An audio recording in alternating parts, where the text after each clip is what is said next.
উপজেলা নির্বাচনে কে অংশগ্রহণ করলো কে করলো না সেটা নিয়ে বিএনপির মাথা ব্যথা নেই বলে জানিয়েছেন দলের স্থায়ী কমিটির সদস্য ডক্টর আব্দুল মঈন খান।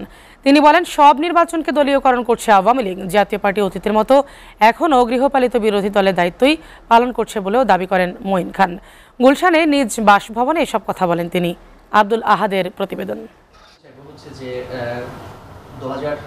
সমসাময়িক বিষয় নিয়ে রাজধানীর গুলশানে নিজ বাসায় সাংবাদিকদের সাথে কথা বলেন বিএনপির স্থায়ী কমিটির সদস্য ডক্টর আব্দুল মঈন খান। বাংলাদেশের প্রেক্ষাপটে আন্দোলন করে ক্ষমতার পরিবর্তন করা যাবে না বলেও জানান তিনি।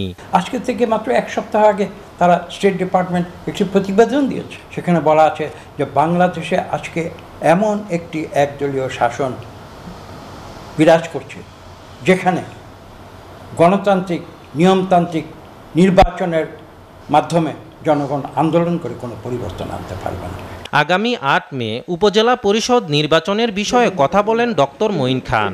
জাতীয় পার্টিকে তিনি গৃহপালিত দল হিসাবে আখ্যা দেন।